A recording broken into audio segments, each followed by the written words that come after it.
I want to congratulate all the inductees tonight. It's just an outstanding group of business people, and we are really blessed to have them in the community. It's true that when Bill came, Safe Sound TCF was anything but safe or sound. It was an incipient, insolvent entity that Bill had to do a lot of work to straighten up, clean up, and move into the next generation, including taking it public and creating a public company. Bill then focused on a business plan. One of his great strengths is sort of a vision as to how TCF should operate in terms of its business. And he recognized that the average person was not well served by bankers' hours. Bankers might have been served by bankers' hours, but the customer wasn't served by bankers' hours. So one of the first things that Bill did at TCF was to pioneer free checking, long hours, 364 days a year, 7 days a week. TCF banks were and are open for the customers. He also added a broad network of ATMs to make that facility more accessible to everyone, and then moved into supermarket banking, including Cub food stores, so that the customer could do their banking at the same time that they did their shopping. This clearly was something that was both revolutionary and was a customer service-oriented business plan, but it also served well to TCF because it was able to garner significant deposits. When Bill saw that the day of the check, people writing checks or paying their bills in cash, was on the wane, he got into the debit card business in a real significant way, and today TCF is the 11th largest Visa debit card issuer in the United States, even though in terms of its size, it's the 31st largest bank in the United States. The debit card has obviously become something that we're all really accustomed to using, and TCF has pioneered that card being in everybody's pocket. But you know, it's not only the things that you do that make a business successful and that are really the touchstone of Bill Cooper, it's the things that you don't do. It's the ability to say, it doesn't matter what someone else is doing. It doesn't matter that this may not be a competitive situation that I'm not going to meet. I'm going to do what's right. So TCF never did any subprime loans. They never did any no-doc loans. They didn't syndicate. They didn't do derivatives. They stayed away from all of those things that got so many banks in trouble so that TCF could continue to say, safe, sound TCF. And those decisions were hard decisions because others were doing it, and that meant that the business was not available to TCF. But in the long run, that has proved to TCF's benefit. You know, it's probably not hard for an ex-Detroit cop, which is what Bill was, to decide to sue the federal government. But when Congress enacted a law, the Durbin Amendment, that said you must sell your debit card product at below cost and lose money on every transaction, Bill was the only banker in the United States who was prepared to have TCF bring a lawsuit against the Federal Reserve and the Office of the Comptroller of Currency. Now, while that lawsuit is not now continuing, that lawsuit was instrumental in the final regulations on debit cards coming out in a way that doubled what the debit card fee is for banks. And Bill was the leader. He was the only banker in the United States who was prepared to take that tough action. He has that ability. Bill would be the first to acknowledge that he didn't do it all alone. His strength is in building a team of management people who are superior. He's wonderfully interactive with them. He has a strong board, and he interacts with the board. Bill will regularly call me and say, we're thinking about this, what do you think?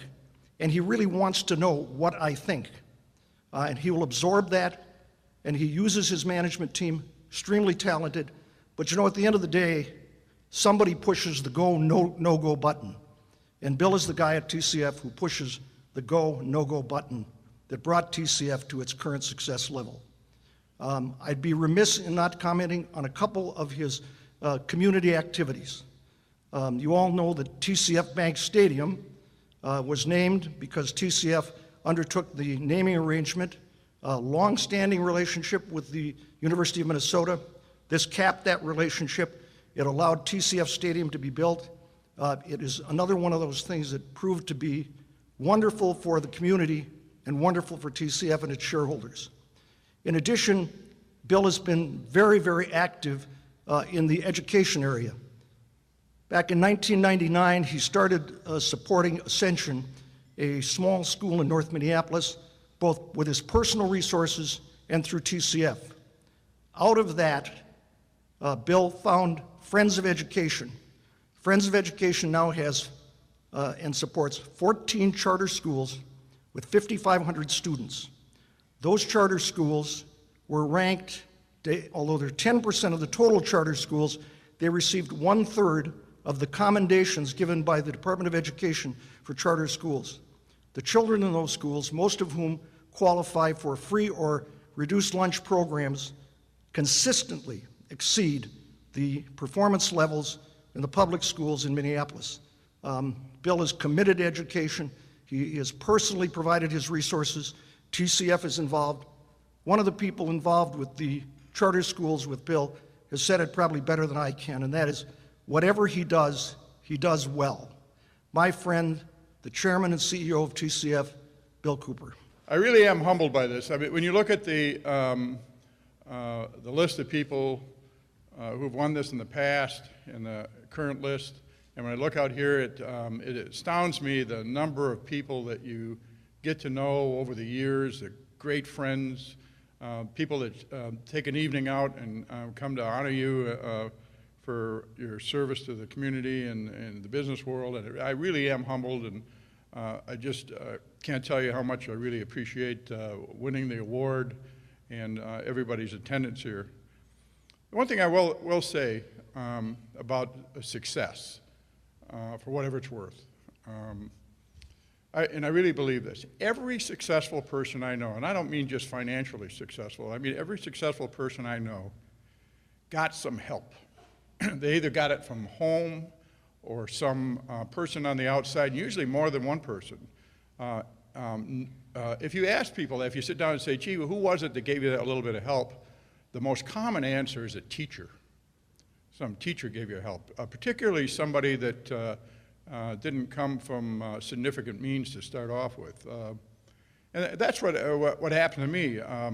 I flunked the 3rd grade. I'm actually not as smart as I look. And I have a kind of a strange learning disability, and I couldn't read in the 3rd grade. And there was a teacher, believe it or not, by the name of Mrs. Hope, who taught me to read. And not only taught me to read, she convinced me that I had the capacity, that I wasn't the dumb kid, because I was the kid over there sitting with a dunce cap who flunked the school, that not only could I learn to read, but that I could learn to do a lot of other things. There was a guy named George Pearson, when I first got into the banking business now, who he didn't have any children, and he kind of took me under his wing and taught me how to tie a tie. Had a clip-on tie, how to get rid of the white socks, how to put a napkin on your lap, as well as the banking business. And there's a guy named Norm Lorenzen that I think a lot of you folks know, chairman of Burlington Northern, who was the chairman of TCF when I got here. Is the guy who hired me, and he taught me a lot of things. And guys like Ralph Strangis and the other members of my board over the years, who really have given me just great advice and great leadership, and I was able to take that combined knowledge of those people and experience and so forth, and to help us utilize the resources in connection with making TCF a success. Those of us who have been fortunate enough to be successful in business and so forth do owe an obligation to be one of those people to kind of crank people up, the people around us, the people who work for us, to support the schools, because that's really where it happens, and it isn't happening in most of our schools. The people that work for us that maybe didn't know how to tie a tie or what color socks to wear, but have a lot of capacity and a lot of potential. And I would just say that it worked for me, it's worked for a lot of people around me, and I am forever thankful that I got those opportunities. Thank you very much. How would you say the banking industry is today compared with when you first came into it many years ago? Well, in general, I'd say that, most of the troubles that we've had today are really the result of excess government regulation. Things that the Federal Reserve did to pump up the value of homes, the intervention in lending, Fannie Mae, Freddie Mac, et cetera. And I think in general terms, some of the results of that has made the banking industry not as good as it used to be. The creation of these huge mega banks, which aren't really too big to fail, they're too big to manage. And the demise of the mid-sized bank that really funds most of small businesses and new businesses and so forth isn't good for America, and it isn't good for the economy. What's next for TCF? Well, we've come through this cycle pretty well. We've got our 65th consecutive quarter of earnings. We never had a big loss as a result of the problems because we didn't basically do any of the things that created the problems. But the slow economy has had an impact on us, and then the impact of huge regulatory increases, including the debit card thing with the Durbin Amendment and so forth. Those things are pretty much in the past now, and we're kind of at an inflection point and back to a growth mode.